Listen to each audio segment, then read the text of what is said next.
नमः श्री यतिराजाय विवेकानंद सूरय सच्चिद सुख स्वरूपाय स्वामिने तापहारिणी।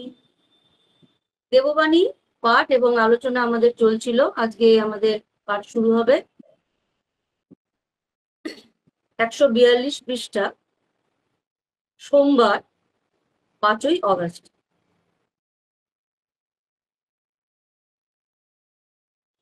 প্রশ্ন প্রশ্ন এই, সর্বোচ্চ অবস্থা লাভ করতে গেলে কি সমুদয় নিম্নতর সোপান দিয়ে যেতে হবে, না একেবারে লাফিয়ে সেই অবস্থায় যাওয়া যেতে পারে? আধুনিক মার্কিন বালক আজ যে বিষয়টা 25 বছরে শিখে ফেলতে পারে, তার পূর্বপুরুষদের সেই বিষয়ে শিখতে 100 বছর লাগতো। আধুনিক হিন্দু এখন 20 বছরের সেই অবস্থায় আরোহণ করেছে, যে অবস্থা লাভ করতে তার পূর্বপুরুষদের 8000 বছর লেগেছিল। শরীরের দৃষ্টি থেকে দেখলে দেখা যায়, গর্ভে ভ্রূণ সেই প্রাথমিক জীবাণু, মানে অ্যামিবার কথা স্বামীজি এখানে বলছেন, প্রাথমিক জীবাণুর অবস্থা থেকে আরম্ভ করে নানা অবস্থা অতিক্রম করে শেষে মানুষ রূপ ধারণ করে। এই হলো আধুনিক বিজ্ঞানের শিক্ষা। বেদান্ত আরো অগ্রসর হয়ে বলেন, আমাদের শুধু মানব জাতির সমগ্র অতীত জীবনটা যাপন করলেই হবে না, সমগ্র মানব জাতির ভবিষ্যৎ জীবনটাও যাপন করতে হবে। যিনি প্রথমটি করেন তিনি শিক্ষিত ব্যক্তি, যিনি দ্বিতীয়টি করতে পারেন তিনি জীবন মুক্ত। এই বিষয়টা, এই যে যেই কথাটা স্বামীজি আজকে বললেন, বা যেইটা আমরা যে বলি যে ইয়াং জেনারেশন, জেড জেনারেশন চলছে, নাকি এক্স ওয়াই জেড, কত কিছু, এক্স এক্স জেনারেশন চলছে, ওয়াই জেনারেশন চলছে, স্বামীজি সেই সময় এটার হিন্ট দিয়ে দিয়েছিলেন। কিন্তু বলছেন সর্বোচ্চ অবস্থা লাভ করতে হলে কি সমুদয় নিম্নতর সোপান দিয়ে যেতে হবে, না একেবারে লাফিয়ে সেই অবস্থায় যাওয়া যেতে পারে? আমরা যখন আদিম অবস্থায় ছিলাম, মানে আদিম মানুষ ছিলাম বলা যেতে পারে, অরণ্যে কাঁচা মাংস খেতাম এবং আমরা ফলমূল ইত্যাদি গুলো কাঁচাই খেতাম, সবজি ইত্যাদি গুলো কাঁচাই খেতাম, এবং মাংস টাংস গুলো পুড়িয়ে টুড়িয়ে খেতাম। এই ছিল আমাদের অবস্থান। সেই থেকে আমরা যেই অবস্থায় এখন পৌঁছেছি, সেই অবস্থাটায় পৌঁছতে স্বামীজি এখানে আমাদের যেন একটা প্রশ্ন ছুড়ে দিচ্ছেন, সেই অবস্থায় পৌঁছতে কি আমরা সম্পূর্ণরূপে একবারে লাফিয়ে পৌঁছেছি, নাকি ধীরে ধীরে পৌঁছেছি? অথবা বর্তমানে যে মানুষরা জন্ম নিচ্ছে আধুনিক সমাজে, সেই মানুষগুলোকে কি সেই আবার আদিম জন্ম পার করে এখানে আসতে হবে, নাকি সে আধুনিক হয়েই জন্মেছে, এবার সে আরো আগিয়ে যাবে? সেইটার কথা স্বামীজি এখানে জিজ্ঞাসা করছেন। আধুনিক মার্কিন বালক আজ যে বিষয়টা 25 বছরে শিখে ফেলতে পারে, তার পূর্বপুরুষরা সেটা 20 বছরে যে অবস্থা, মানে বলছেন আধুনিক একজন মার্কিন বালক আজ যে বিষয়টা 25 বছরে সে শিখে ফেলবে। সে যদি পড়াশোনা শুরু করে 25 বছর বছর বয়সে, সে মাস্টার্স করছে, ডক্টর করছে, পোস্ট ডক্টরেট করে সে শিখে ফেলতে পারলো। এখন প্রশ্ন যে এইটা যদি সে পারে, তার পূর্বপুরুষরা এটা শিখতে 100 বছর লাগিয়েছিল, মানে তার যে মানসিক উন্নতিটা, সেটা 25 বছরে যে মানসিক উন্নতি হবে, তার পূর্বপুরুষদের সেইটা হতে 100 বছর সময় লেগেছিল, স্বামীজি বলছেন। তারপর বলছেন আধুনিক হিন্দু, অর্থাৎ এখানে ভারতবাসীর কথা স্বামীজি বলছেন, আধুনিক হিন্দু এখন 20 বছরে যেই অবস্থায় আরোহণ করে, 20 বছর বয়স একটি বালক বা একজন বালিকা কিশোরী অবস্থায় প্রাপ্ত হওয়ার পর, তার যখন 20 বছর বয়স হয়, তখন তার যে ম্যাচুরিটি লেভেল, তার যে শিক্ষাগত যোগ্যতা অথবা তার মানসিক স্থিতি, যেটা বলবো, যে অবস্থা সে লাভ করেছে, তার পূর্বপুরুষদের সেটা করতে 8,000 বছর লেগেছিল। তাহলে কি এখন মানুষ অনেক ইন্টেলিজেন্ট হয়েই জন্মাচ্ছে, ইন্টেলিজেন্ট হয়েই জন্মেছে? আগেকার মানুষ কি তাহলে একেবারে বুদ্ধিহীন ভাবে জন্মাতো, ধীরে ধীরে তার বুদ্ধি হতো এবং সে একটা জায়গায় পৌঁছতো, তাই?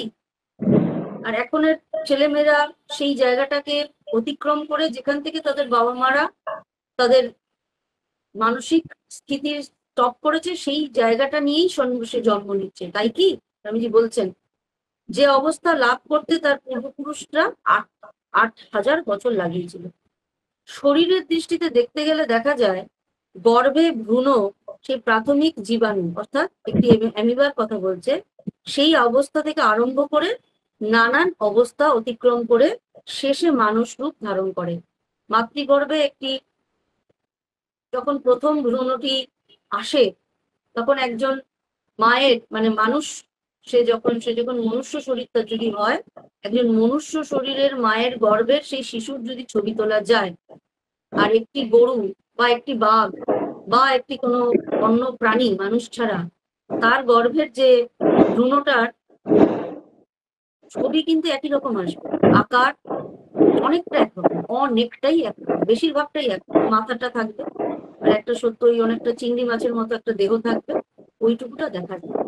ওই অবস্থায় দেখলে সেটি মানুষের বাচ্চা, মানে মানুষের সন্তান ছবি দেখছি না কোনো পশুর সন্তানের ছবি দেখছি, সেটা কিন্তু কোনো কোনো কোনো সন্তান, কোনো মানুষের কোনো ছোট্ট বাচ্চা, না কোনো বাঘের পেটে বা কোনো হাতির পেটের একটি ছোট্ট সন্তানের ছবি দেখছি, আমরা বুঝতে পারবো না।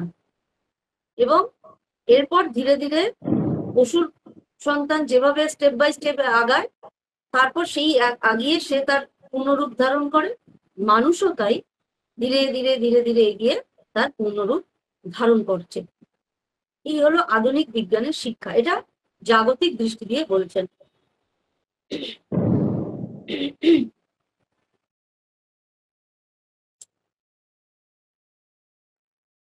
বেদান্ত আরো অগ্রসর হয়ে বলছেন, বিজ্ঞানের শেষ যেখানে বেদান্তের শুরু সেখানে।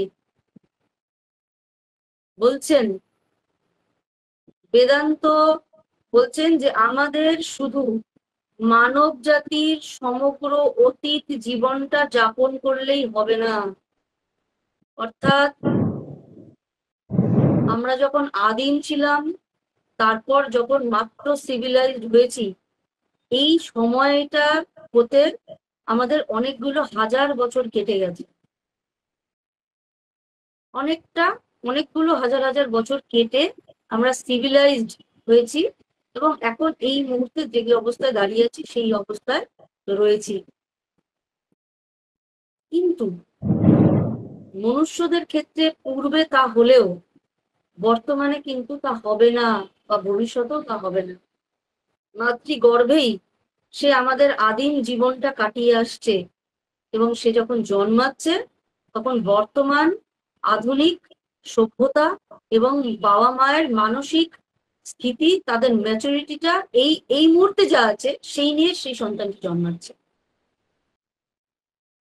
আমরা বলি না যে এত কিছু কিছু বাচ্চা থাকে ওভার ইন্টেলিজেন্ট, অথবা কি পাকা পাকা কথা বলছে, এই বয়সেই কত কিছু পারছে, এই বয়সেই কথা বলতে শিখে গেছে, আগের বাচ্চারা হলে পারতো না। স্বামীজি কিন্তু সুন্দর এখানে বলে দিচ্ছেন, বেদান্ত কিন্তু বলে দিয়েছে, বেদান্ত কিন্তু বলে দিয়েছে যে প্রকৃতপক্ষে এমনটি হবে। আমাদের শুধু মানব জাতির সমগ্র অতীত জীবনটা আমরা প্রায় মায়ের পেটেই যাপন করে আসছি এবং ভবিষ্যৎ জীবনটাও যাপন করতে হবে, অর্থাৎ ভবিষ্যৎ মায়ের যে বর্তমানটা ছিল, মায়ের এখন ভবিষ্যৎ আমি কিন্তু সেই আদিম সময়টা থেকে আসবো না, মায়ের এই মুহূর্তের স্থিতি থেকে আমার মানসিক স্থিতি তৈরি হবে।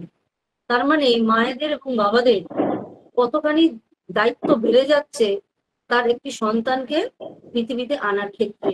এইটা আমরা বুঝি না বলে সমাজের কিন্তু এই অবস্থা। 15 বছর 20 বছর বয়সে আজকাল ছেলেমেয়েরা বিয়ে করছে, বাড়ি অমতে গিয়ে বিয়ে করছে ইত্যাদি। একটা 20 বছর একটা 15 বছর 16 বছরের মেয়ের মানসিক স্থিতি, মানসিক চাহিদা, মানসিক কি বলবো, ম্যাচুরিটি বলতে পারি, তার ইন্দ্রিয়ের ওপর সংযম বলতে পারি, তার চিন্তা ভাবনার ক্ষমতা বলতে পারি, সেটা যেমন হবে, সে যখন 17-18 বছরের বিয়ে হচ্ছে, 20 বছরে সে যখন মা হচ্ছে, তার 20 বছরের ম্যাচুরিটিটা নিয়ে তার ছেলে মেয়ে কিন্তু জন্মাবে। তার 20 বছরে যে ম্যাচুরিটিটা এসেছে, তাই তার শিক্ষাটা কোন বয়স থেকে শুরু করলে 20 বছরে সে মা হলে সে একজন আদর্শ সন্তানকে জন্ম দিতে পারে, সেইটা কিন্তু আমাদের ভেবে দেখা প্রয়োজন। আমরা বলি এই তো খুব নিউ জেনারেশন বুদ্ধির দিক থেকে খুব এগিয়ে আছে, কিন্তু বাকি সব দিক থেকে পিছিয়ে আছে ইত্যাদি ইত্যাদি। কেন এগিয়ে থাকবে না? বুদ্ধির দিক থেকে তো আর তারা এগিয়ে থাকবেই, কারণ বর্তমানে যেসব ছেলেমেয়েরা পড়াশোনা করছে, পুঁথিগত বিদ্যা তাদের অনেক, যান্ত্রিক বিদ্যা তাদের অনেক, কিন্তু তাদের আত্মিক বিদ্যা, নৈতিক বিদ্যা, আধ্যাত্মিক জ্ঞান, আদর্শের প্রতি তাদের নিষ্ঠা কতটুকু আছে? কতটুকু আছে? নেই। যার ফলে তার যেই অবস্থায় সে মা হলো, সেই অবস্থিতিটা নিয়েই ছেলেমেয়ে জন্মায়। 5-6 বছর পর্যন্ত ছেলেমেয়ের বুদ্ধি অত্যন্ত ভালো লাগছে, তারপরেই তার দিকটা কিন্তু পাশবিক দিকে মোড় নিয়ে নিচ্ছে, কারণ তার বাবা মারই কোনো আদর্শের চিন্তা ভাবনা তাদের বাবা মার মনে নেই। আগেকার দিনের মায়েরা যখনই সন্তান সম্ভবা হতেন, তখন তারা মহাভারত পড়তেন, রামায়ণ পড়তেন, শ্রীমৎ ভগবত গীতা পড়তেন। কেন? আমি যা আছি, আমার সন্তান যেন তার থেকে একজন এক স্টেপ এগিয়ে বা 2 স্টেপ এগিয়ে জন্ম নেয় পৃথিবীতে, এবং পৃথিবীর একটা মানুষ হয়ে জন্মানোর একটা চিহ্ন রেখে যেতে পারে। তবে না বিদ্যাসাগর জন্মেছেন, তবে না বিবেকানন্দ জন্মেছেন, তবে না মা শারদা জন্মেছেন। স্বামীজি এখানে সুন্দর বলে দিচ্ছেন। আমরা বলি ইয়াং জেনারেশনের এত বুদ্ধি, কিন্তু ওরা আদর্শহীনতায় ভোগে কেন? তার কারণ হচ্ছে তাদের পিতামাতা। স্বামীজি এখানে স্পষ্ট বলেছেন। কিন্তু বেদান্ত আরো অগ্রসর যেটা বলছেন, এবার বলছেন সমগ্র মানব জাতির ভবিষ্যৎটাও জীবনটাও যাপন করতে হবে। যিনি প্রথমটি করেন তিনি শিক্ষিত ব্যক্তি, যিনি দ্বিতীয়টি করতে পারেন তিনি জীবন মুক্ত। অর্থাৎ প্রথমটি যিনি করছেন, চিরাচরিত ভাবে জন্ম দেওয়া, বড় করা, পালিত করা, শিক্ষা দীক্ষা দেওয়া, হয়ে গেল। এটা জীবন মুক্তর কোনো লক্ষণ নেই, সাধারণ। জীবন মুক্ত হতে গেলে তাকে নিজেকে জানাটা তার আত্মজ্ঞানের প্রয়োজন। বলতে হবে চাকরি বাকরির ক্ষেত্রে আত্মজ্ঞান কি দরকার? চাকরি বাকরির ক্ষেত্রে আত্মজ্ঞানের কোনো প্রয়োজন নেই। জীবনটাকে বাঁচতে গেলে আত্মজ্ঞানের প্রয়োজন। জীবনকে যদি সত্যিকারের জীবনে বেঁচে থাকতে হয়, তাহলে আত্মজ্ঞানের প্রয়োজন। আমি কে, এই বোধটা নিয়ে তবে জীবনযাপনের প্রয়োজন আছে। জীবনযাপনের শিক্ষাটা নেই, বাবা মায়েদের নেই, ফলে ছাত্রছাত্রীদের বা ছোট ছোট ছেলে মেয়েগুলোর মধ্যেও আসছে না। যার ফলে হ্যাঁ কারি কারি টাকা রোজগার করছে, কিন্তু জীবনযাপনের যে পদ্ধতি, যে টেকনিক, নিজেকে জানার যে টেকনিক, নিজেকে না জেনে আমরা যদি কোনো পথে হাঁটতে থাকি, কি হবে? আমি জানলাম না আমার ক্ষমতাটা কি, আমি জানি না আমি প্লেন ওড়াতে পারি, আমার মধ্যে প্লেন ওড়ানোর ক্ষমতা আছে, আমি কি করব? চিরকালে ঘষ্টে ঘষ্টে ঘষ্টে ঘষ্টে হেঁটে হেঁটে পা ব্যথা করে পায়ের ছাল তুলেই হাঁটতে থাকবো। আমার মধ্যে ক্যাপাসিটি আছে প্লেন ওড়ানো, আমি প্লেন ওড়াবো না, জানি না তো নিজেকে। আমি ভাবলাম বাপরে, গরুর গাড়ি চালাতে পারি না, প্লেন চালাবো? আমি জানি না তো, নিজেকে জানার চেষ্টা করি না তো। তাই জীবন যাপনের পদ্ধতিটাও আমি জানি না। স্বামীজি বলছেন দ্বিতীয়টি তিনি করতে পারেন, তিনি জীবন মুক্ত হবেন। জীবন মুক্ত হওয়া মানে নিজেকে জানা, কতগুলো ব্যারিয়ার থেকে নিজেকে মুক্ত করা, না জানার গণ্ডি থেকে নিজেকে মুক্ত করা, মায়ার গণ্ডি থেকে, কতগুলো মিথ্যা অহংকার, হিংসার গণ্ডি থেকে নিজেকে মুক্ত করা, এটাকে জীবন মুক্ততা বলে। তার মানে এই নয় গন্ডায় গন্ডায় সবাই সাধু সন্ন্যাসী হয়ে যাচ্ছে, তা নয়। জীবন মুক্ত বলছে নিজেকে জানো, তবে তুমি নিজেকে ছাপিয়ে ছড়িয়ে যেতে পারবে বিশ্বে। বিশ্বে ছড়িয়ে যাওয়ার এই একটা উপায়। এরপর বলছেন, কাল বা সময় কেবল আমাদের চিন্তায় পরিমাপক মাত্র, আর চিন্তার গতি অভাবনীয়ভাবে দ্রুত। কত দ্রুত আমরা ভাবি জীবনটা যাপন করতে পারি, তার কোনো সীমা নির্দেশ করা যেতে পারে না। সুতরাং মানব জাতির সমগ্র ভবিষ্যৎ জীবন নিজ জীবনে অনুভব করতে কতদিন লাগবে তা নির্দিষ্ট করে বলতে পারা যায় না। বলছেন যে কাল বা সময় কেবল আমাদের চিন্তার পরিমাপক। এই তো আজকে 1 মাস হয়ে গেল, 2 মাস হয়ে গেল, এগুলো কারা তৈরি করেছেন? আমরা, আমাদের গোনার সুবিধার জন্য,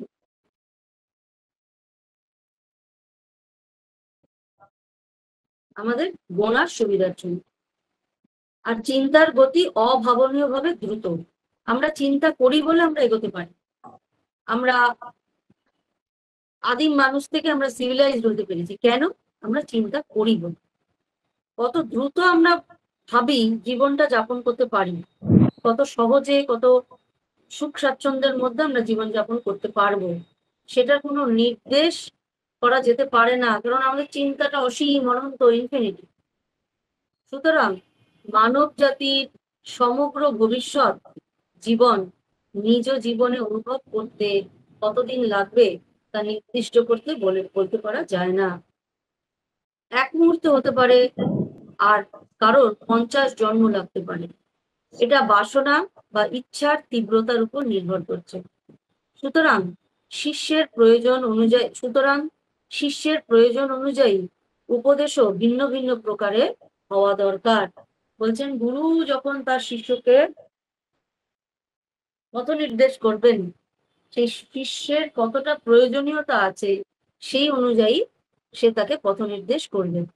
জ্বলন্ত আগুন সকলের জন্যই রয়েছে, তাতে জল এমনকি বরফের চাঙর পর্যন্ত নিঃশেষে নিঃশেষ করে দেয়। একরাশ ছটরা দিয়ে বন্দুক ছোড়ো, অন্তত একটা তো লাগবে। লোকও একেবারে একরাশ সত্য দিয়ে দাও, তারা তার মধ্যে যেটুকু নিজে উপযোগী তা নিয়ে নেবে। বলছেন জ্বলন্ত আগুন সকলের জন্যই রয়েছে। জ্বলন্ত আগুনটা কি? আত্মজ্ঞান। এটা সকলের জন্য রয়েছে। আত্মজ্ঞান বলতে নিজেকে চেনা। এই যে বলছেন জীবন মুক্ত অবস্থা বা নিজেকে চেনা, এটি সকলের জন্যই রয়েছে, সকলের জন্য রয়েছে। এতে কেউ জল এমনকি বরফের চাঙ্গর পর্যন্ত নিঃশেষ করে দেয়। তাতে জল বসাও, তুমি সেটা ফুটতে ফুটতে থাকবে, বরফের চাঙর বসাও, সেটা গলে আবার ফুটবে, আবার বায়বীয় হবে। কিন্তু কে কিভাবে সেটাকে নেবে নির্ভর করছে তার উপর। তারপর বলছেন একরাশ ছটরা দিয়ে বন্দুক ছোড়ো, কোনো না কোনো একটা তো নিশ্চয়ই তোমার গোলে হিট করবেই। লোককে একেবারে একরাশ সত্য দিয়ে দাও, তারা তার মধ্যে যেটুকু নিজের উপযোগী তা নিয়ে নেবে। অতীত বহু জন্মের ফলে সংস্কার গঠিত হয়েছে, শিষ্যের প্রবণতা অনুযায়ী তাকে উপদেশ দাও। অর্থাৎ যাকে যে উপদেশটা দিলে সঠিকভাবে সে এগোতে পারবে সেটা করো। এখন কেউ দ্বৈতবাদে বিশ্বাসী, তাকে অদ্বৈতের কথা বলতো। কে সামান্য ভক্তিবাদে আমি বলছি আমি ভক্ত হতে চাই, তাকে জ্ঞান যোগের কথা বলা হলো। কেউ কেউ কর্মযোগের উপযোগী, তাকে ভক্তি যোগের কথা বলা হলো। কিন্তু 3টি যোগ সমন্বিত করে তাকে কিছু বলা হলো না। এই যে অনেকেই মায়েরা বলেন যে ওই ধ্যান জপে প্রথম প্রথম খুব মন বসতো, এখন কেন মনটা বসে না? মায়েরা বলেন, অনেকেই বলেন। সবারই একই প্রশ্ন, এটা চিরন্তন প্রশ্ন, মন বসে না। তাতে কি মন বসার পদ্ধতিটা আমরা হয়তো একই রকম ভাবে জেনে এসেছি। হয়তো আমাদের ক্ষেত্রে কারোর কারোর ক্ষেত্রে এক এক রকমের নিয়ম হওয়া উচিত, আমরা হয়তো সেই নিয়মটা ফলো করতে পারছি না। প্রত্যেকেই বই পড়ে একই রকম নিয়ম ফলো করছি, এটাও হতে পারে। তাই বলছেন যে বিভিন্ন রকমের, বিভিন্ন ধরনের প্রয়োজনীয়তা অনুযায়ী শিষ্যদের উপদেশ দেওয়া উচিত। জ্ঞান যোগ, ভক্তি যোগ, জ্ঞান যোগ ভক্তি ও কর্ম এর মধ্যে যে কোনো একটি ভাবকে তোমাকে ভিত্তি করে করতে হবে, তুমি কোন ভাবে এগোবে। কিন্তু অন্যান্য ভাবগুলিও সঙ্গে সঙ্গে শিক্ষা দাও। তোমার কর্মযোগ দরকার, কর্মযোগের শিক্ষার সঙ্গে সঙ্গে ভক্তি, কর্ম, জ্ঞান সব একসঙ্গে তুমি শিক্ষাটা দাও। যার যেটায় মন লেগে যাবে সে সেটাও করবে, বাকিগুলোও করবে। জ্ঞানের সঙ্গে ভক্তি দিয়ে সামঞ্জস্য করতে হবে। যোগ প্রবণ প্রকৃতিকে যুক্তি বিচারের দ্বারা সামঞ্জস্য করতে হবে। আর কর্ম তত্ত্বকে কাজে পরিণত করার সাধনা যেন সকল পথেরই অঙ্গস্বরূপ। বলছেন কর্মযোগটা এমনই একটা যোগ যেটার মধ্যে দিয়ে তুমি অন্যান্য যোগগুলো সাধনা করতে পারো। যে যেখানে আছে তাকে সেইখান থেকে ঠেলে এগিয়ে দাও। ধর্ম শিক্ষা যেন ধ্বংসমূলক না হয়, সর্বদা গঠনমূলক হয়। এইটা একটা বিষয়। ধর্ম শিক্ষা তখনই ধ্বংসাত্মক হয় যখন আমরা ধর্মের পথে অত্যন্ত রকমের গোঁড়ামির দিকে আমরা এগিয়ে যাই এবং অত্যন্ত গোঁড়ামি আমাদের মধ্যে আসে, তখন সেটা ধ্বংসাত্মক হয়। কেন? আমার ধর্ম ঠিক, অন্যের সকলের ধর্ম ভুল বলে আমার ধর্মকেই আমি সমগ্র বিশ্বে ছড়িয়ে দেব, আমার ধর্মকেই আমি সর্বশ্রেষ্ঠের ওপরে প্রতিষ্ঠা করব এবং অন্য ধর্মকে নিচু দেখানোর জন্য, নির্মূল করে দেওয়ার জন্য যে কোনো রকমের পদ্ধতি গ্রহণ করব। তাতে যদি মানুষকে খুন করতে হয় খুন করব, ধর্মগ্রন্থ জ্বালিয়ে দিতে হয় জ্বালিয়ে দেবো, মন্দির ভেঙে দিতে হয় ভেঙে দেবো, মসজিদ ভেঙে দিতে হয় ভেঙে দেবো, গির্জা ভেঙে দিতে হয় ভেঙে দেবো। আমার ধর্মকে আমি শ্রেষ্ঠ করব। এইটা করার জন্য ধ্বংসাত্মক মানসিকতা তৈরি হয়।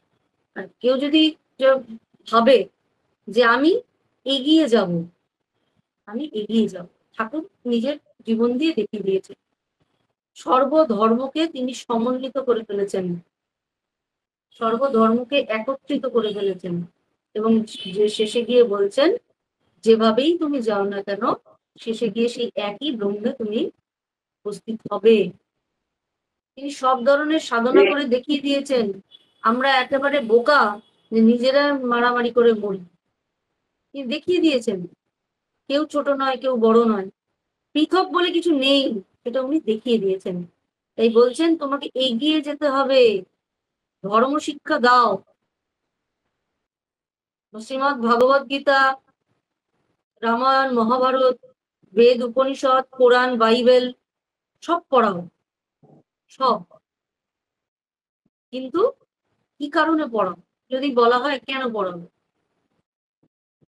আমাদের বিশেষ করে সনাতন ধর্মে বা হিন্দু ধর্মে এই রামায়ণ মহাভারত পাঠটা কিন্তু কম্পালসারি নয়, বাধ্যতামূলক নয়। কিন্তু অন্যান্য যে কোনো সম্প্রদায় যদি আমরা দেখি, পৃথিবীর যে কোনো সম্প্রদায়, সেখানে আমরা দেখতে পাবো সেখানে কিন্তু নিজেদের ধর্মগ্রন্থ পাঠ পড়া বা পাঠ শোনাটা কম্পালসারি, করতেই হবে। আমরা অনেক বেশি লিবারেল, আমরা অনেক বেশি নিজেদেরকে মুক্ত স্বভাব বলে মনে করি, তাই আমরা বাধ্যতামূলক করিনি। কিন্তু যে কোনো সম্প্রদায় যে কোনো ধর্মে সেটা কিন্তু বাধ্যতামূলক। সে তুমি সপ্তাহে একদিন যাও, একদিন পাঠ শোনো, কিন্তু শুনতে হবে তোমার।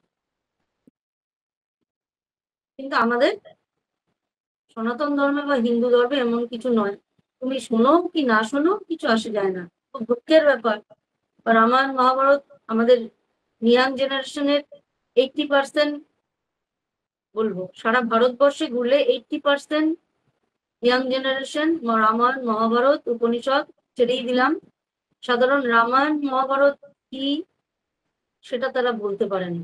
হয়তো গল্প আকারে বললো, হয়তো একটা কাহিনী বললো, হ্যাঁ রামচন্দ্র ছিলেন, তিনি রাবণকে বধ করেছিলেন, সীতা দেবীকে উদ্ধার করেছিলেন, দ্যাটস অল।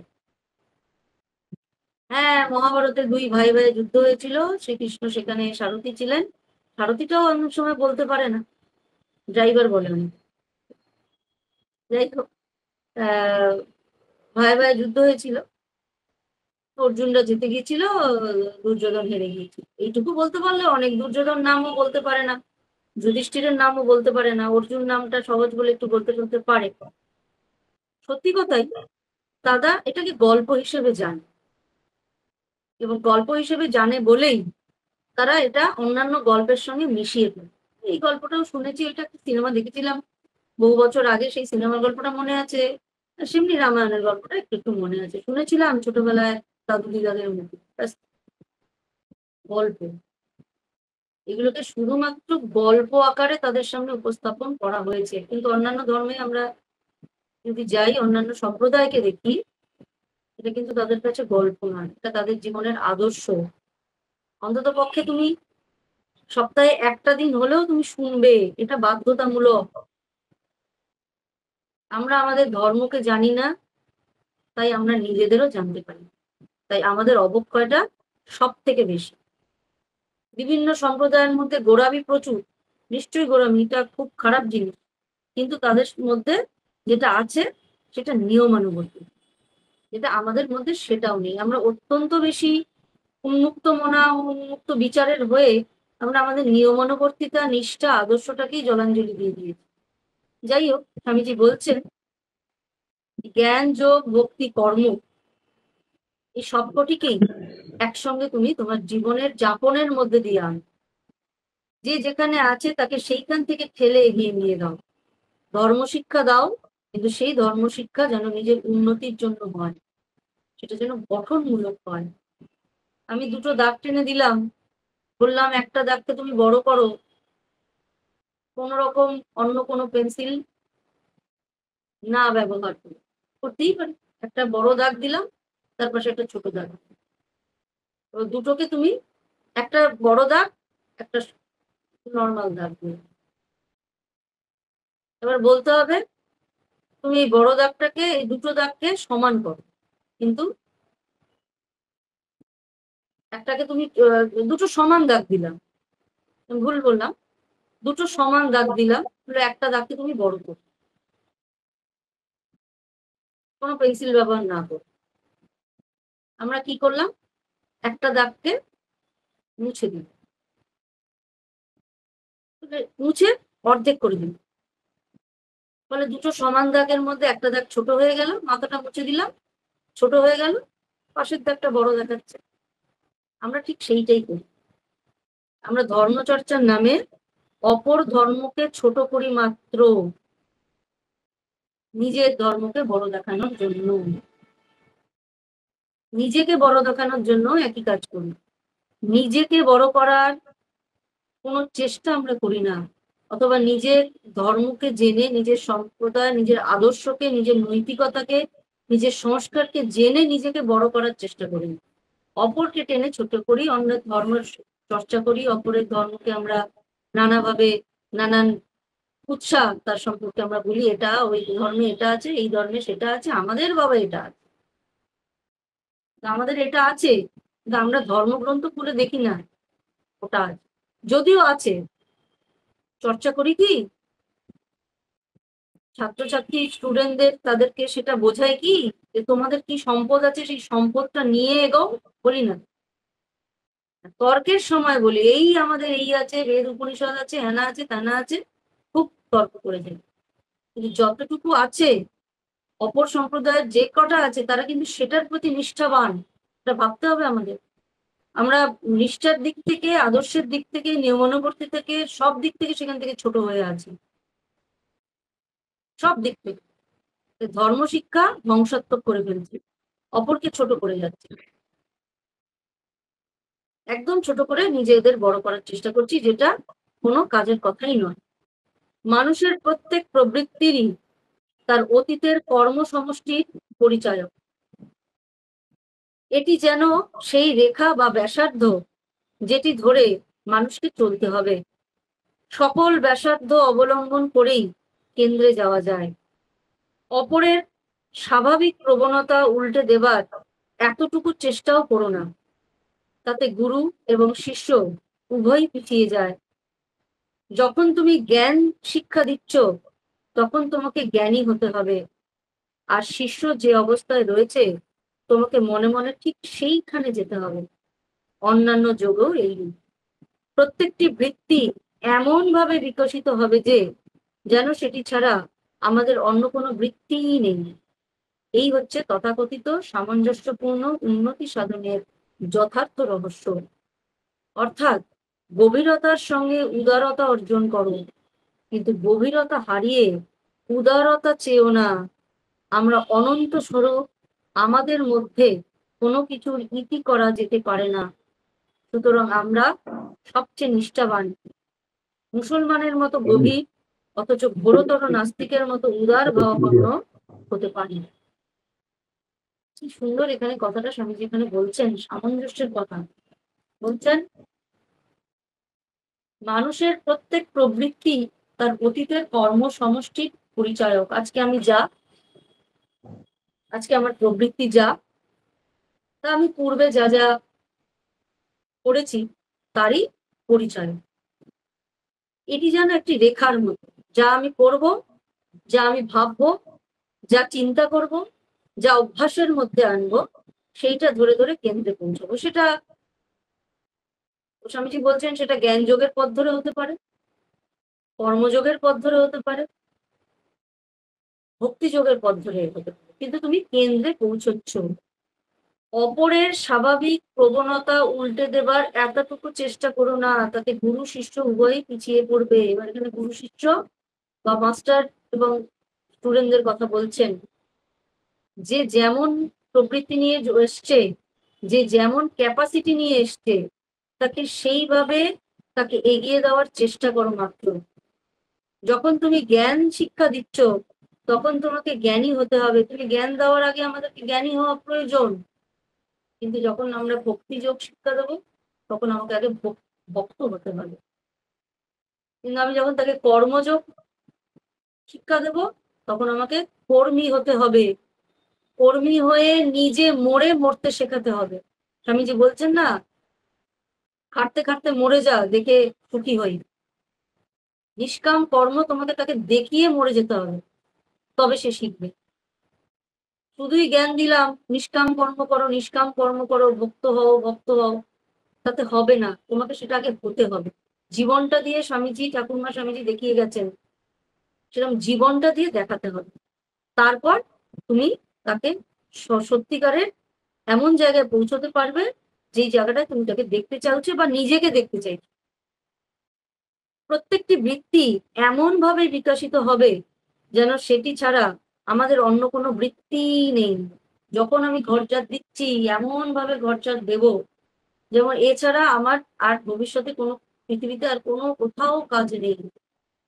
সেইভাবে ঘরজাত দিতে হবে। আমি যখন রান্না করছি, আমি এমন ভাবে রান্না করব যেন পৃথিবীতে এছাড়া আমার আর কোনো কিছু কাজ নেই, এইটাকেই আমি সুন্দরভাবে করব। যখন আমি বই পড়ছি, যেন পৃথিবীতে ওটা ছাড়া আমার আর কোনো কাজ নেই, ওইটাকেই সুন্দরভাবে করবো।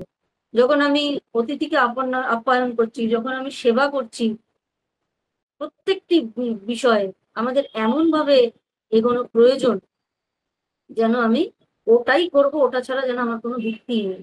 কিন্তু মুহূর্তে সেটা শেষ হবে, মুহূর্তে সেখান থেকে আসক্তিকে তুলে নিতে হবে। এতটুকু প্রশংসা শোনার জন্য সেখানে যেন আমরা না অপেক্ষা করি।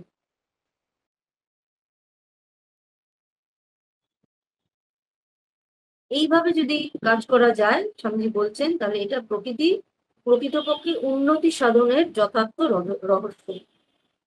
অর্থাৎ গভীরতার সঙ্গে উদারতা অর্জন, এইটা খুব বিশাল একটা বিষয়। গভীরতার সঙ্গে উদারতা অর্জন। তুমি যখন যেই কাজটা করবে, নিষ্কাম ভাবে করবে, অত্যন্ত লিপ্ততার সঙ্গে করবে, আসক্তি সহকারে করবে, যেই মাত্র হয়ে গেল, ওই মুহূর্তে সেই জায়গাটা ছেড়ে সেই কাজটা সম্পর্কে, সেই বিষয়টা সম্পর্কে একদম নির্লিপ্ত হয়ে সেখান থেকে সরে যেতে হবে। এতটুকু আশা তুমি যদি না রাখতে পারো, তবে তোমার উন্নতি সাধন সম্ভব। তাই বলছেন গভীরতা রাখো।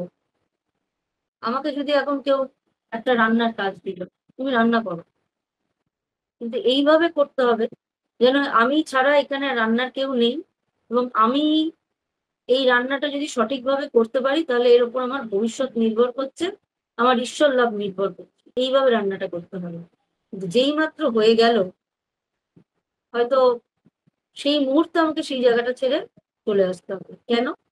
পালিয়ে যাও না, যে রান্না খারাপ হয়েছে লোকে খেয়ে খারাপ বলবে সেটা না। যে এটার এতটুকু প্রশংসা যেন আমাকে না আমার কানে আসে, তবে আমরা প্রকৃত নিজেকে উন্নত করতে পারবো। আমাদের মধ্যে কোনো কিছুর ইতি করা যেতে পারে না, কারণ আমি যদি ওই প্রশংসাটা নিয়ে বসে থাকি তাহলে ওখানেই আমার ইতি। এবং মনে করতে হবে ওই জায়গার পর্যন্ত যে উন্নতিটা আমার হওয়ার ছিল হয়ে গেল, আর কিন্তু কিছু হবে না যদি প্রশংসার জন্য অপেক্ষা করি। তাই ইতি করা যাবে না, তুমি আরো আপলিফ্ট করো নিজেকে। সুতরাং আমরা সবচেয়ে নিষ্ঠাবান মুসলমানদের মতো যত যেন গভীর হই, এতটা নিষ্ঠা থাকে কোনো কিছুর প্রতি, অথচ ঘোরতর নাস্তিকের মতো আবার উদারও হই। কোনো রকম আসক্তি, কোনো রকম চাওয়া পাওয়া, আশা ভরসাও যেন সেটার প্রতি না থাকে। এই দুটোর সামঞ্জস্য সাধন করতে শান্তি বলছেন। আজকে এই পর্যন্ত। যদি তোমাদের কারো কিছু প্রশ্ন থাকে করো।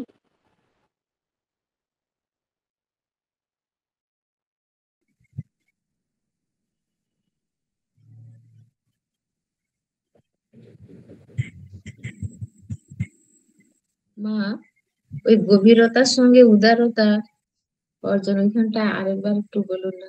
গভীরতার সঙ্গে উদারতা, ওই তো বললাম, কোনো একটা কাজ করতে গেলে পরম আসক্তি নিয়ে করতে হবে, যে এইটা মানে আমার, আমি ছাড়া এটা কেউ ভালো পারবেই না, এরকম একটা ভাব নিয়ে আমি করলে একদম মানে আর প্রচুর মানুষের উপকার হবে ইত্যাদি নিয়ে ভেবে চিনতে একদম পরম একাগ্রতা নিয়ে সেই কাজটা যতটা ভালো হওয়া সম্ভব সেটা নিয়ে করতে হবে। যেই মুহূর্তে কাজটা হয়ে গেল সেই মুহূর্তে কাজটা সম্পর্কে সম্পূর্ণ ভুলে গিয়ে সেখান থেকে সরে যেতে হবে। এতটুকু, ওটার ফলে কি হলো বা ওটার জন্য আমাকে কেউ প্রশংসা করলো কি কিছু, সেইটার অপেক্ষা এতটুকু করা চলবে না। গভীরতা তোমাকে যদি এখন বলে যে তোমাকে এই মুহূর্তে ডুবুরি হয়ে সমুদ্রে ঝাঁপ দিতে হবে, সমুদ্রের নিচে প্রচুর প্রাচুর্য ঐশ্বর্য সমস্ত লুকোনো রয়েছে, অসাধারণ জিনিস, তুমি দেখলে পরে মুগ্ধ হয়ে যাবে। আমরা ডুবুরি হয়ে নেমে পড়লাম নিচে। এখন আজকাল তো বেরিয়েছে স্কুবি ডাইভ না কি সব আছে টাছে সব নিয়ে, তারপরে পরে উপর থেকে এই সেই নামলাম, দেখলাম সমুদ্রের তলায় সেই তো রত্নাকর, সমুদ্রের আরেক নাম। তার মধ্যে মণি নক্ষত্র, মণি মাণিক্য, তার সঙ্গে সঙ্গে নানান ধরনের অসাধারণ সুন্দর সুন্দর গাছ, অসাধারণ সুন্দর সুন্দর প্রাণী, তাদের গায়ের রং এমন, রংটা জীবনে কোথাও কখনো দেখিনি, পৃথিবীতে এমন রং যে আছে ভাবা যায় না। অসাধারণ সৌন্দর্য রয়েছে তার মধ্যে। তার পাথরগুলো এত সুন্দর রং যে সেই রং দেখে মনে হয় ওই রঙের মধ্যেই ডুবে থাকি।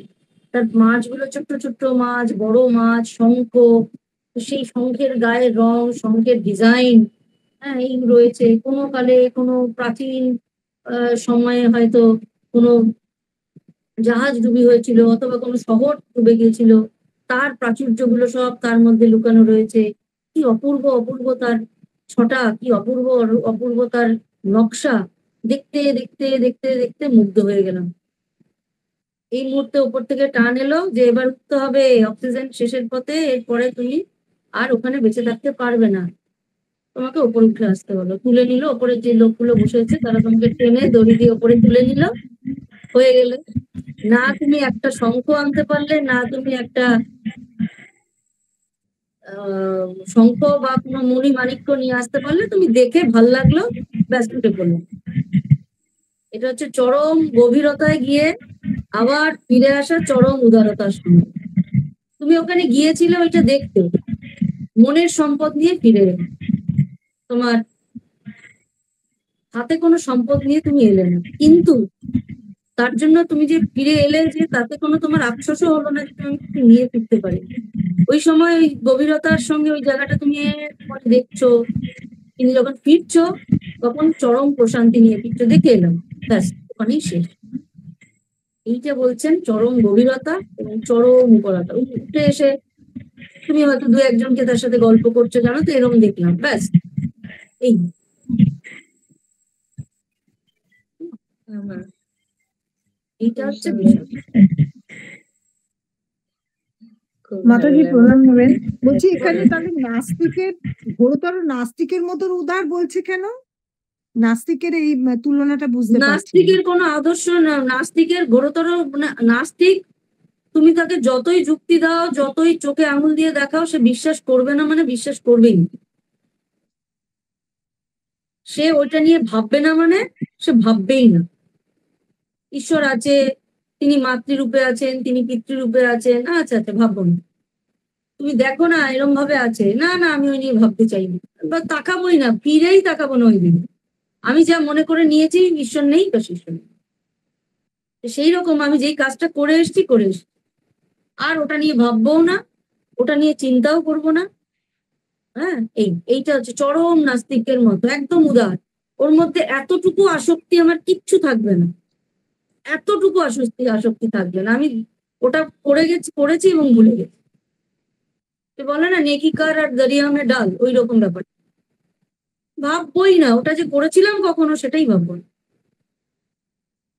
এইটাকে বলেছে চরম উদাহরণ, চরম, মানে সম্পূর্ণ উদাসীনতা বলতে পারে। ওটা সম্পর্কে একদম উদাসীন হয়ে গেলাম, ভাববই না। চরম গভীরতা হচ্ছে সম্পূর্ণ নিষ্ঠা সহকারে একেবারে সমগ্র একাগ্রতা দিয়ে সেই কাজটা করে, সেটা হচ্ছে চরম গভীরতায় গিয়ে কাজ করে। আর চরম উদারতা হচ্ছে ওইটা নিয়ে ভাববই না, হয়ে গেল, ভাববই না, আমি চিন্তাই করবো না এটা নিয়ে, কখনো আর মনে যেন না আসে, একেবারে সম্পূর্ণ ভুলে যাও। এটা হচ্ছে চরম উদাহরণ বা চরম, তুমি উদাসীনতাও বলতে পারো। নাস্তিকদের যেরকম তুমি যতই বোঝাও মানবে না ভগবান আছে, না না আমি ভাবতে চাই না, না না নেই, তুমি যতই বলো নেই, নেই মানে ছাড়ো, ওই নিয়ে আর কথাই বলবো না, এরকম একটা ব্যাপার। আচ্ছা, খুব ভালো লাগলো। মাতাজি আর একটা কথা হচ্ছে যে ওই প্যারাগ্রাফে আছে না, অপরের স্বাভাবিক প্রবণতা উল্টে দেবার এতটুকু চেষ্টাও করো না, তাতে গুরু ও শিষ্য উভয়েরই পিছিয়ে যায়। এই অংশটা একটু বলুন না। হ্যাঁ, এই অংশে বলছে যে দেখো একটি বাচ্চা শিশু, সে ধরো একটা মিডিওকার স্টুডেন্ট, তার পড়াশোনা সে মিডিওকার, কিন্তু সে হয়তো খুব ভালো আঁকে, খুব ভালো গান করে, খুব ভালো নাচ গান করে। এবার তার বাবা মায়ের ইচ্ছে যে সে ক্লাসে ফার্স্ট হোক, অথবা একেবারে 99.9% মার্কস। তার জন্য তাকে 10টা 5টা 11টা 12টা 14টা মাস্টার তাকে দিয়ে রেখে, তো গান টান গুলো বাদ দিয়ে দাও, ছবি আঁকা টাকা বাদ দিয়ে দাও, সব বাদ দিয়ে তাকে 99% পাওয়ার জন্য এবং তাকে একজন বড় ডাক্তার হওয়ার জন্য তাকে জুটে দেওয়া হলো। কিন্তু তার স্বাভাবিক প্রবণতা তো তাতে নষ্ট হয়ে গেল। টিচাররাও সেই মিলে লেগে পড়লো ওকে 99.9% পাওয়ানোর জন্য। ও হয়তো পেলো এবং ও কাজও করলো এবং বড় ডাক্তারও হলো, কিন্তু ওর নিজস্ব যে প্রবণতা, যে প্রবণতাটা ওর মধ্যে ছিল, একজন ভালো শিল্পী হওয়ার, একজন ভালো চিত্রকর হওয়ার, একজন ভালো ডান্সার হওয়ার, একজন ভালো মানুষ হওয়ার, সে প্রবণতাটাকে সম্পূর্ণভাবে নষ্ট করে দিল। এরপর কিন্তু ওর যে স্বাভাবিক প্রবণতাটা যখন ওর নষ্ট হয়ে গেল, ও যেটা হলো সেটা হলো, হয় ও খুব ভালো ডাক্তার হলো, প্লাস ও কিন্তু ভালো মানুষ হতে পারেনি। ওই ডাক্তারিটুকুই ও ভালো করলো, বাকি আর কিছু কিন্তু সে ভালো করবে না। তার জীবনটাও যে খুব সুখের হবে, শান্তিতে হবে, তাও হবে না, কারণ ও ভালো মানুষই হয়ে উঠতে পারলো না। এইটাকে বলছেন স্বাভাবিক প্রবণ। কারোর হয়তো আচ্ছা, এবার আধ্যাত্মিক দিকে, কারো হয়তো কর্মযোগের দিকে বেশি নেয়, অথবা কারোর ভক্তি যোগের দিকে। তাকে ভক্তির কথা বলে বলে তোমার কর্ম করতে হবে না, শুধু ধ্যান জপ করো, শুধু ধ্যান জপ করো, শুধু ধ্যান জপ করো, ঈশ্বরকে স্মরণ মনন করো। এই করতে করতে তার তো ধ্যানের দিকে, ধ্যান জপ করছে, কিন্তু তার কর্ম করারও ইচ্ছা, নিষ্কাম কর্মের প্রতি তার খুব যোগ, তাকে করতে দেওয়া হলো না। ফলে কি হলো, সে তো সারাক্ষণ ধ্যান জপে মন বসাতে পারবেও না, কিন্তু যেই কর্ম ক্ষমতাটা ওর স্বাভাবিক ছিল সেটাও নষ্ট করে, এবং একটা দিগ্ভ্রান্তের মতো আদর্শহীনতা নিয়ে ঘুরে বেড়ায়। আবার কারোর হয়তো ভক্তি যোগের দিকে খুব না, তাকে বলছে তুমি কাজ করো, এটা করো, ওটা করো, শুধুই কাজ করে যাও, কাজ করে যাও, এটা করে যাও, ওটা করে যাও, সেটা করে যাও, ধ্যান যাও একটুখানি করলেও হবে। অথবা বলো শুধুই বই পড়ে যাও, জ্ঞান যোগের দিকে নজর দাও, অন্যগুলো কিছুই ভাবতে হবে না, শুধুই বই পড়ো, জ্ঞান অর্জন করো। তার হয়তো ওইদিকে কোনো প্রবণতা নেই, আছে, নিদিধ্যাসন সে করছে, কিন্তু সঙ্গে অন্যগুলোও করছে। তাতেও না হবে জ্ঞান যোগ, না হবে ভক্তি যোগ, না হবে কর্ম। এই স্বাভাবিক প্রবণতাটাকে নষ্ট করতে বারণ করছেন স্বামী। কেমন? আচ্ছা ওর স্বাভাবিক প্রবণতাটা রেখে এইবার অন্যগুলো তার সঙ্গে তোমরা অ্যাডিশনাল হিসেবে যুক্ত করে দাও। স্বাভাবিক প্রবণতা, সেটা জাগতিক ক্ষেত্র, আধ্যাত্মিক ক্ষেত্র, যেটা ওর আছে, যেটা ও চাইছে, ওর যেদিকে ন্যাক বুঝে, বাকিগুলো অ্যাডিশনাল হিসেবে যুক্ত করতে দাও। কিন্তু প্রবণতাটা যেটা, সেটাকে মেইন সাবজেক্ট বা মেইন স্ট্রিম হিসেবে ওকে সামনে রাখতে হবে। এইটাতে বলছি। আচ্ছা, ভালো লাগলো। নেবেন, মাতাজি প্রণাম নেবেন, ভালো প্রণাম আছেন? প্রণাম। কেমন? মাতাজি একটা কথা জিজ্ঞেস করছি, মানে এটা এখান থেকে বেরিয়ে বলছি, একজন মাতাজির সাথে আলাপ হয়েছিল, উনি খুব মানে খুব ধ্যান জপে ওনার একেবারে এমন হতো যে উনি একদম মানে নিজের শরীরে বোধজ্ঞান থাকতো না, এরকম আর কি। তো উনি তখন বেলুড় মঠের মহারাজদের কাছ থেকে করতে গিয়েছিলেন, জিজ্ঞাসা করতে যে এরকম ভাবে আমি আরতি করতে গেলেই একদম শরীর অন্যরকম হয়ে যায়, ধ্যান জপেতে শরীর তখন ওনারা বললেন যে উম, আপনি কর্মেতে মন দিন, হ্যাঁ, পুরো মানে এই জিনিসটাকে, নালে শরীর হয়তো থাকবে না, তো আপনার কর্মযোগের দিকে আপনি মন দিন, আপনার সেবা কাজে আপনি নিযুক্ত হন। তাহলে এটা কি তার পক্ষে ঠিক হলো না ভুল হলো? আপনি কি বলেন? দেখো, ধ্যান জপ শরীরের একটা আধারের ওপর নির্ভর করছে, কেমন? যদি ধ্যান জপ ওনার খুব ভালো হতো, উনি একদম শরীর বোধ থেকে বেরিয়ে আসছেন, খুব ভালো কথা। কিন্তু যেখানে আনন্দ হবে, যেখানে সুস্থতা হবে, সেই অবস্থাটা থেকে যদি আমার অস্বস্তি হয়, আমার যদি মনে হয় আমার কষ্ট হচ্ছে, তখন বুঝে নিতে হবে যে ওই পথটাই শুধু ওনার পথ নয়, ওনাকে কর্মযোগেও একটু নজর দিতে হবে। মানে এটা আমাদের ক্ষেত্রেও বলছি। কারণ যেই অবস্থার কথা তুমি আমাকে বলছো, তাতে ওনার কষ্ট হওয়ার কথা নয়, ওনার আনন্দ হওয়ার কথা। কিন্তু ওনার কষ্ট হচ্ছে বলে উনি জিজ্ঞাসিত হলেন বেলুড় মঠের মহারাজের কাছে যে আমার এরকম হচ্ছে, আমি কি করবো।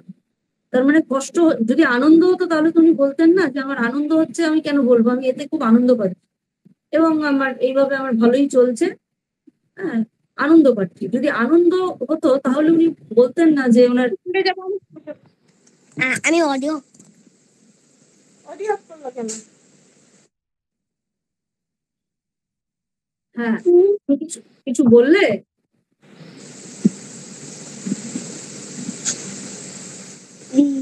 সুন্দর করে বসো। হ্যাঁ, যেটা বলছিলাম যে উনার কষ্ট হচ্ছে বলে উনি জিজ্ঞাসা করলেন মহারাজকে, তাই জন্য মহারাজ বললেন যে আপনারা তুমি একটু সরে এসে এইসবগুলো করো। তার কারণ হচ্ছে উনি আনন্দ, যখন জানতে হবে যেটা আমার কষ্ট হয়, সেটা আধ্যাত্মিক উন্নতি নয়,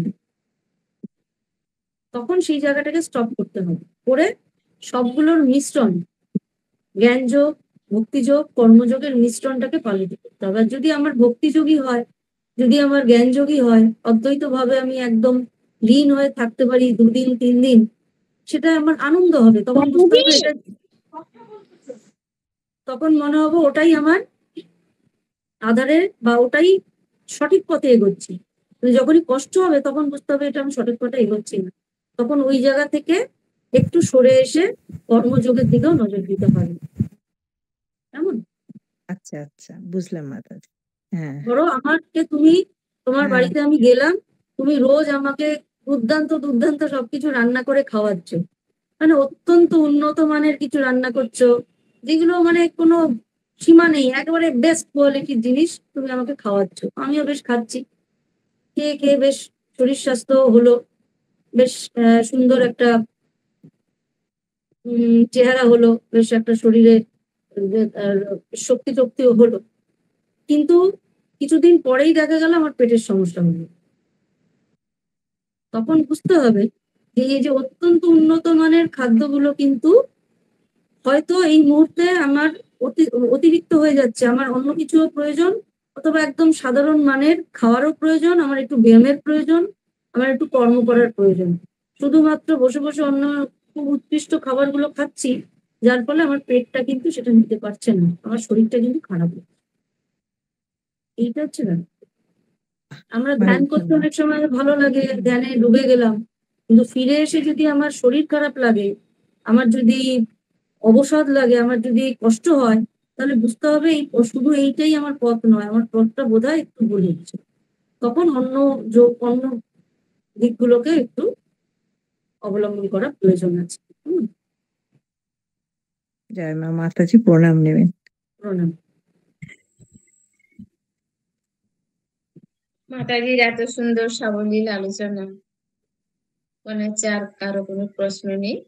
মাতাজির কাছে অনুরোধ, আগামী সপ্তাহগুলিতেও এইভাবে পাঠ ও আলোচনা শ্রবণের মাধ্যমে আমাদের সমৃদ্ধ করবেন। মাতাজিকে বিশেষ কৃতজ্ঞ জ্ঞাপন করছি।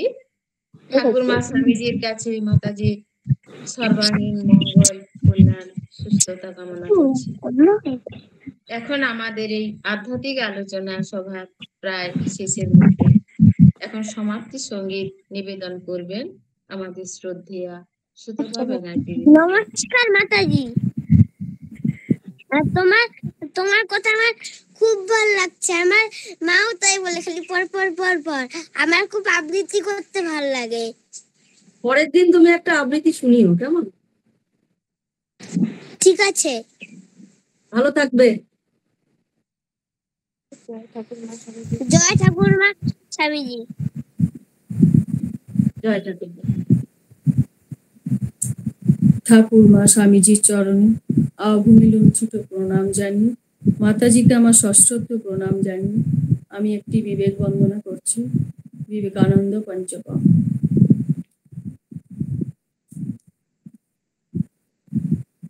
অনিত্য দৃশ্যেষু বিবিচ্য নিত্যং তস্মিन् সমাধাত ইহাস্ম লীলা। অনিত্য দৃশ্যেষু বিবিচ্য নিত্যং তস্মিन् সমাধাত ইহাস্ম লীলা। विवेक वैराग विशुद्ध चित्तं, विवेक वैराग विशुद्ध चित्तं, योषो विवेकी तमहं नमामि। योषो विवेकी तमहं नमामि। विवेकजानन्द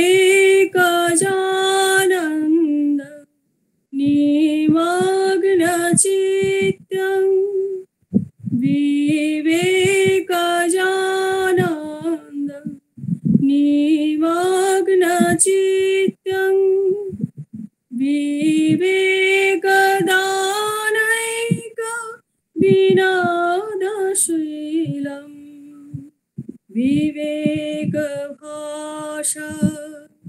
कमनीयकान्तिं, विवेकभाषा कमनीयकान्तिं, विवेकिनं तं सततं नमामि। विवेकिनं तं सततं नमामि।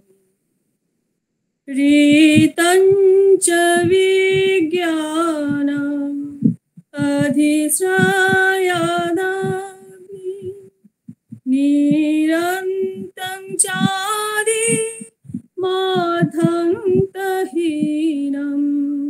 सुखं स्वरूपं प्रकरोति यश सुखं स्वरूपं प्रकरोति यश आनन्दमूर्तिं तमहं नमामि आनन्दमूर्तिं तमहं नमामि सूर्यजथान्धं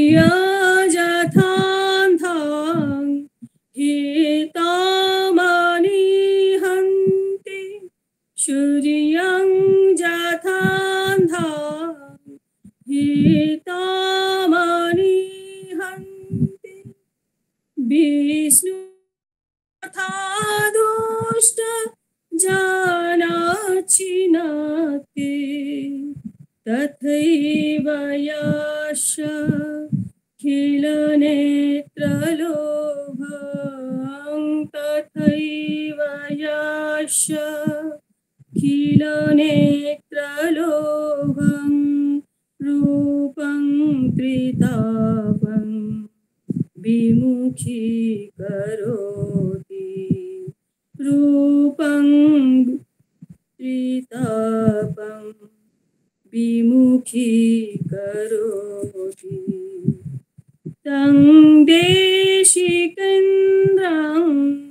परमं पवित्रं तं देशिकेन्द्रं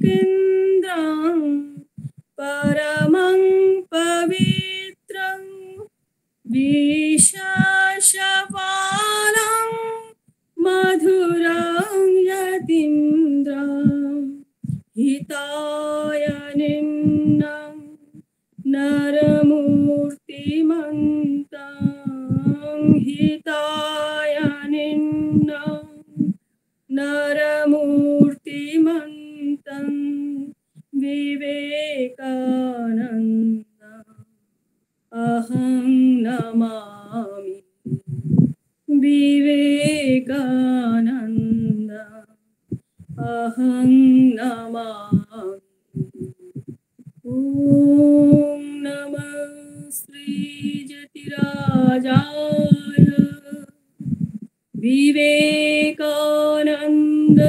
विवेकानन्दशूरये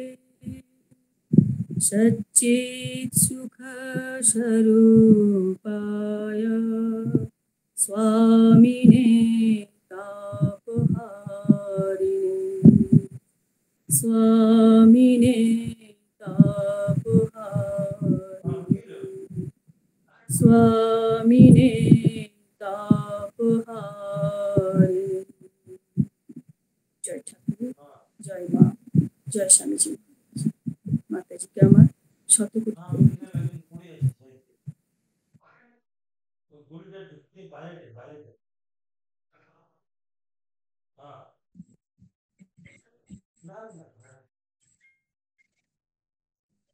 মা শাশ্বত প্রণাম নেবেন।